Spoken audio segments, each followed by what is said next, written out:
Ciao Nick, buon pomeriggio. We're again in lockdown, so I'm using the time to cook and to do some videos for you. We'll start today with focaccia, two ways. One will be using pumpkin and the other will be using a potato. They're both very easy to make. The only thing you need is time for them to rest and to prove. They will need like 4 to 5 hours, I think, to prove. But the prep is really quick. It's just the time of proving that it's long. So for the pumpkin focaccia, what you need is 700 grams of bread flour, 600 grams of pumpkin puree, which is basically 1 kilo, a pumpkin of 1 kilo. I've used 2 small butternut squashes. Anyway, 2 tablespoons of extra virgin olive oil, 5 grams of dry yeast, 14 grams of salt, and then to garnish, rosemary and salt flakes. For the normal focaccia, what you need is, or what I'll use is 600 grams of 00 flour, the Italian one, but I think you can use the plain flour as well. 1 potato, more or less 160 grams. My potato is massive. Where is it? Where is it? Yeah. My potato is big, so I'll use half of this. And then 5 grams of dry yeast, 1 teaspoon of sugar, 15 grams of salt, 450 grams of lukewarm water, 2 teaspoons of extra virgin olive oil, and that is it, and rosemary to garnish. So I've just I tried to take a little wig of rosemary from my plant, but didn't work. It came out a lot, but I'll use it all. And yeah, let's go. First focaccia is the pumpkin one, okay? So I have my plain flour, make a bit of a hole in the middle, pour the pumpkin, all of it, all the pumpkin puree. Should have used the spatula. Sorry, I didn't tell you how I made this pumpkin puree. I cut the butternut squash in slices and I cooked them in the oven 180 degrees fan for half an hour. Then I let them cool down, and when they were cool I took the skin off, and then with my very loyal blender I blended it. So that's how I obtained the pumpkin puree. 2 tablespoons of olive oil, 1 and 2, 5 grams of dry yeast, and then I start mixing, and then when it's mixed a bit, I'll add the salt.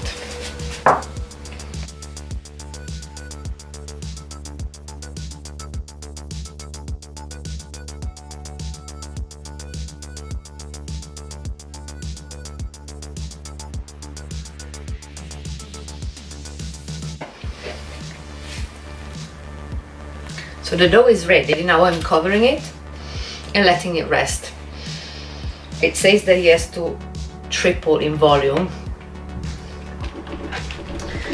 so it's absolutely airtight. So one focaccia down, let's do the other one. As I said, I'll use half a potato, I'll peel it, and I have to blend it with the 2 tablespoons of olive oil.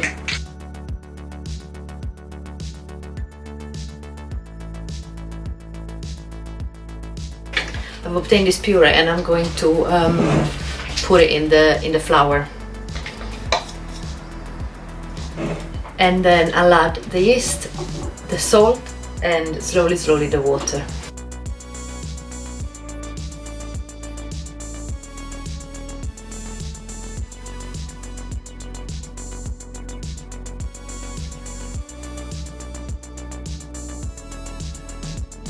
Oh, I forgot the pinch of sugar.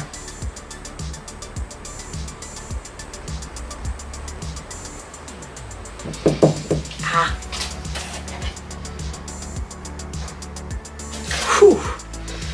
That was close to catastrophe.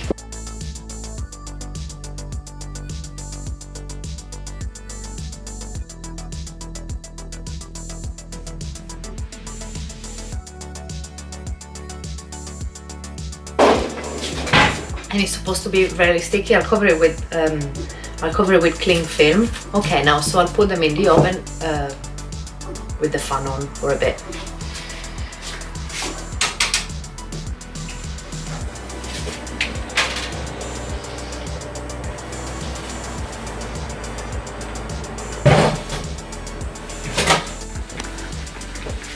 Hi Nick. So as you can see now it's dark because I had to wait 3 hours for the dough to raise, and this is the normal focaccia. You can see how big it's become, and the pumpkin focaccia needs a bit of more time to grow, I think. What I have to do is to put the dough in the tray, wait another half an hour for it to proof, and then I will put it in the oven. So let's do this step now, okay?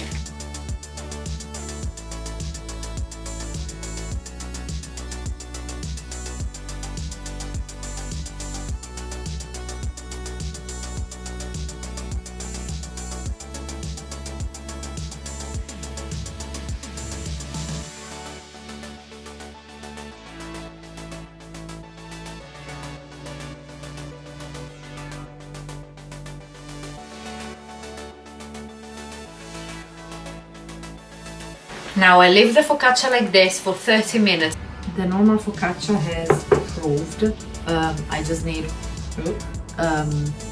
rosemary, salt, and then I'm making a emulsion with 3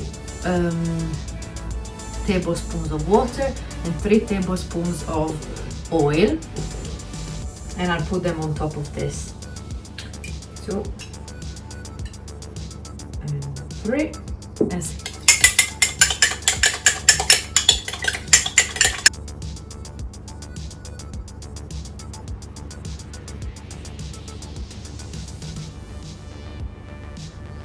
Right, and with my fingers I make holes so the oil and water can go in these holes.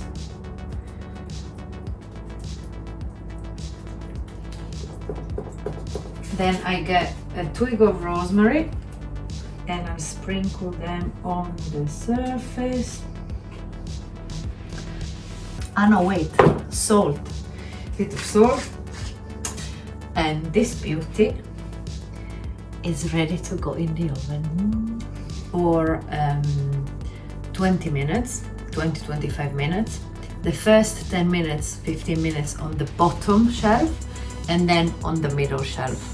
The temperature of the oven needs to be 240 degrees. My oven tends to be very warm, so it's down to 225, static mode. So the second focaccia is ready. I'm putting it in the oven 225 degrees, 10 minutes on the bottom and 10 minutes on the top shelf, as I did with the other one. I'll see you later.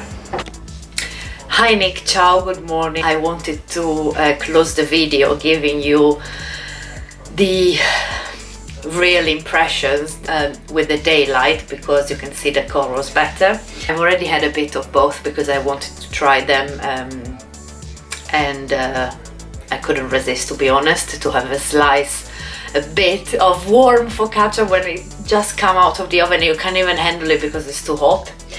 So this is the normal one, so you can see it's quite fluffy, right? There are the bubbles are there, nice color, it's delicious. It's nicely cooked underneath with all the bubbles. A successful focaccia. On the other side, I burned the pumpkin focaccia. Well, okay, my oven was a bit higher, so maybe that's why I got confused. I should have cooked 5 minutes less.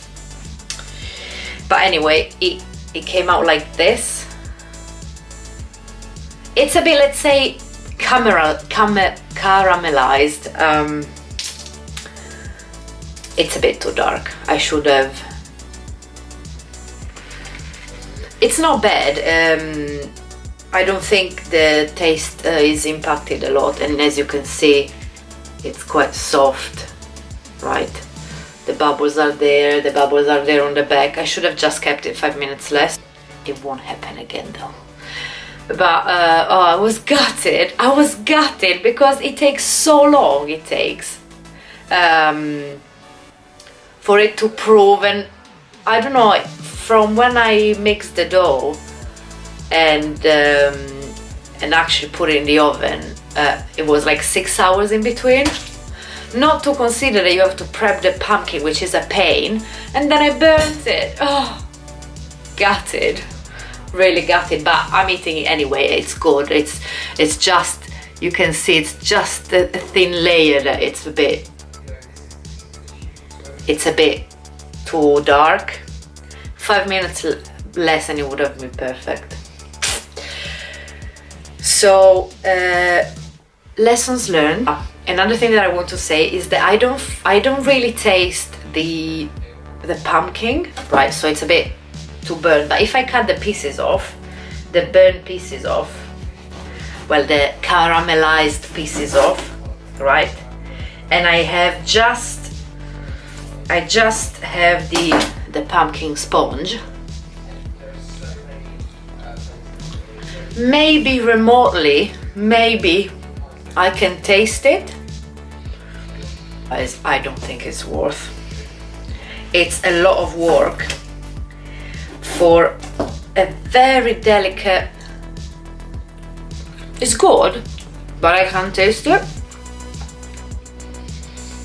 So I don't think I will do it again. The normal one, definitely. But the pumpkin, you know, yeah, try it if you have too much pumpkin, but otherwise I don't think it's worth. So yeah, partial success. Instagram versus reality. Bye Nick, a big kiss.